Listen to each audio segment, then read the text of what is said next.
મિત્રો, હું અશોક વાળા સરસ્વતી ગ્રુપ ઓફ એજ્યુકેશનથી આપનું સ્વાગત કરું છું.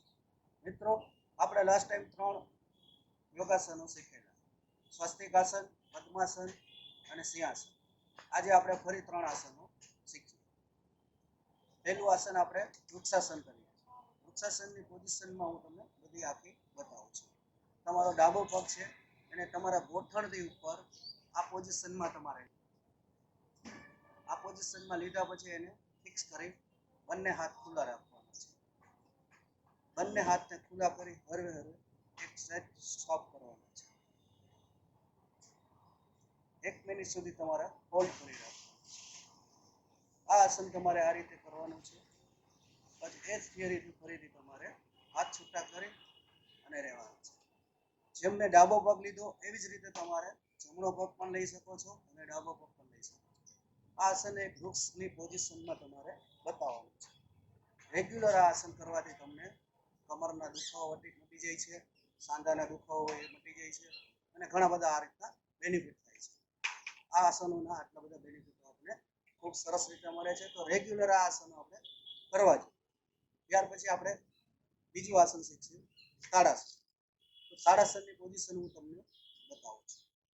તો તાડાસનની પોઝિશનમાં તમારા બંને પગ એક સાથે એક લાઈનમાં હોવા જોઈએ, જેમ કે મેં રાખેલું છે.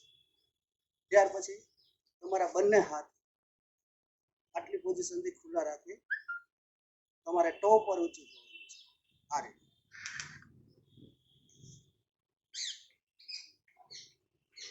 આ આસન આ રીતે પણ થઈ શકે છે અને બીજી રીતે બંને હાથ ઉપર લેવાના છે. સ્લોલી બંને હાથ એક સાથે એક જ લાઈનમાં રાખવાના છે. બંને હાથથી ઉપર ખેંચવાના છે અને ટો પર ફરીથી બેલેન્સ બનાવવાનું છે. આ રીતનું તમારે તાડાસન થઈ શકે છે. ત્યાર પછી એક આની બીજી પોઝિશન છે એ હું તમને બતાવું. બંને હાથને અહીંયા જોઈન્ટ કરવાના છે આ રીતે. પછી બંને હાથને ઉલટા કરી આ હાથને સ્લોલી તમારે ઉપર તરફ લઈ જવાના છે. અને આ તાડાસનની એક બીજી પણ પોઝિશન આ રીતે પણ કરી શકે છે. આ તાડાસનની પોઝિશન આ રીતે હોય છે. તો ઉપર ઊંચું રહેવાનું છે અને હાથ ઉપર તરફ ખેંચવાનું છે. જે રીતે આપણે આસન કરતા હોય એ રીતે સ્લોલી આપણે હાથ ખુલ્લો કરવાના છે અને ફરીથી આપણી પોઝિશન લેવાની છે.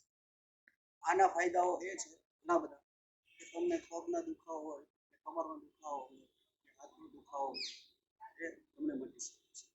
મિત્રો, આ બે આસનો આપણે પણ આ આસનની પોઝિશન એકદમ સ્લોલી તમારે જે રીતે પોઝિશન લ્યો છો, જે રીતે તમારે તાડાસનની પોઝિશન લ્યો છો એ રીતે સ્લોલી કરવાની છે. ત્યાર પછી આપણે ત્રીજું આસન જે છે એ હું તમને શવાસન કરી બતાવીશ. શવાસનની પોઝિશન એકદમ ઈઝી છે, આપ આસાનીથી કરી શકો એવી પોઝિશન છે. તો આ શવાસન હું તમને અહીંયા કરી રિલેક્સ થવાનું માટે આ આસન કરવાનું છે, જેનાથી આપણો માઇન્ડ એકદમ સરસ રીતે થાય છે. તો હું આ પોઝિશન તમને બતાવીશ. તો હવે આપણે આ આસન આ આસનની અંદર તમારે સુવાનું છે. આકાશ તરફ તમારું બોડી હોવું છે. આસનને આ રીતે સુવાનું છે. બંને પગ થોડા ખુલ્લા રાખવાના છે.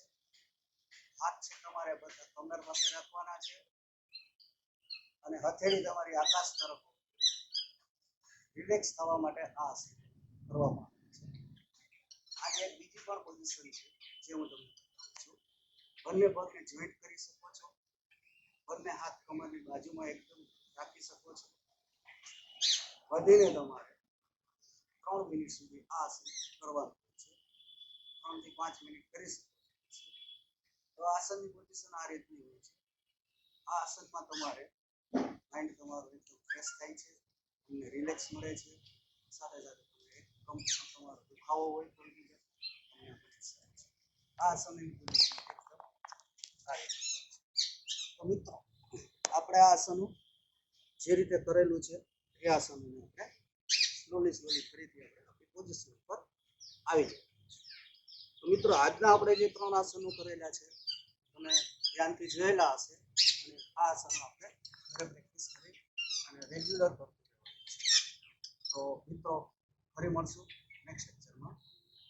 નમસ્કાર.